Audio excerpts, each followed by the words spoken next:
আসসালামু আলাইকুম ভিউয়ার্স, কেমন আছেন সবাই? আশা করছি সবাই ভালো আছেন। আমি আলহামদুলিল্লাহ ভালো আছি। তো নতুন আরেকটি ব্লগ নিয়ে চলে আসলাম। আর এই তো সকালে ঘুম থেকে উঠে ফ্রেশ হয়ে নাস্তা করে নিয়েছি। তো এরপর ব্যালকনিতে কিছুক্ষণ হাঁটাহাঁটি করতেছিলাম আর আকাশের অবস্থাটা দেখতেছিলাম। তো আকাশের রং মিনিটেই পরিবর্তন, কথাটা আসলেই ঠিক। তো দেখতেই পারতেছেন এখনই বৃষ্টি শুরু হয়ে যাচ্ছে, আবার এখনই রোদ, এরকম একটা অবস্থা আরকি। তো কিছুক্ষণ আগে বেশ ভালোই রোদ ছিল, তো এখন আবার টিপটিপ বৃষ্টি পড়ছে। তো আকাশের এই পরিবর্তন দেখে আর ভালো লাগছে না। তো রোদ থাকলেই ভালো, বৃষ্টি হলে যে বাড়ির চারপাশটা এমনিতেই অবস্থা খারাপ। তো আরও অবস্থা খারাপ হয়ে যাবে, বৃষ্টির পানি জমে আরকি একদমই একাকার হয়ে যায়। যার জন্য অনেকজনের রাস্তা পারাপার করতে খুবই সমস্যা হয়ে যায়। আর এই বৃষ্টির কারণে কি অনেক দিকেই কিন্তু অনেক সমস্যা, নদী ভাঙ্গন থেকে শুরু করে অনেক কিছু। তো নিউজে কত কিছুই দেখা যায়, মানুষের এরকম দুর্বিষহ অবস্থা দেখলে খুবই খারাপ লাগে। যাই হোক, সবার জন্য দোয়া করি আল্লাহ যেন সবাইকে ভালো রাখে। আর আল্লাহ তাআলার কাছে কোটি কোটি শুকরিয়া, আল্লাহ তাআলা আমাদেরকে খুবই ভালো রেখেছেন।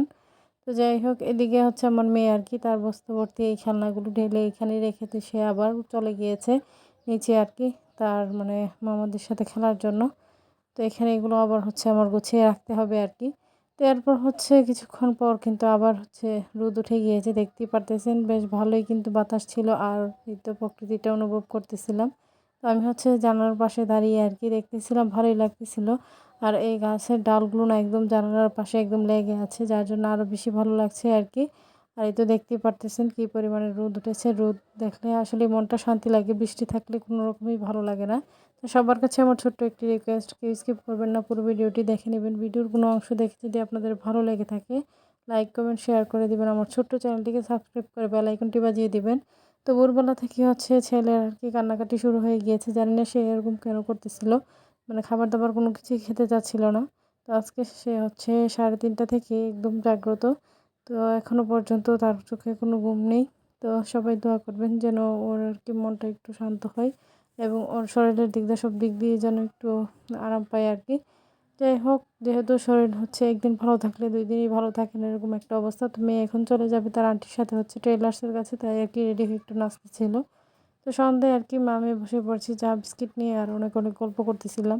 তো পুরোনো দিনের অনেক কথা মনে পড়তেছিল, নানুর বাড়ির অনেক কথা। তো সেগুলি আর কি মা বোনদের সাথে গল্প করতেছিলাম আর কি, খালামণিদের নিয়ে। তো যেহেতু বড় খালামণি অসুস্থ, তো ওনার কথাও বলা হচ্ছিল আর কি। তো অনেক কিছু পুরনো কত স্মৃতি যে মনে পড়তেছিল, এখানে বসে আর কি সেগুলি আর কি গল্পগুজব করতেছিলাম সবাই মিলে। ভালো লাগতেছিল, আর আগের দিনগুলো অনেক মিস করতেছিলাম আর কি। তো আজকের ভিডিও এই পর্যন্তই। সবাই ভালো থাকবেন, সুস্থ থাকবেন, আমার পরিবারের জন্য দোয়া করবেন। আশ্বিন স্যারকে দেখে সবাই মাশাআল্লাহ বলে দিবেন। সামনে নতুন কোনো ভিডিও নিয়ে আবার চলে আসবে। এই পর্যন্তই, আল্লাহ হাফেজ।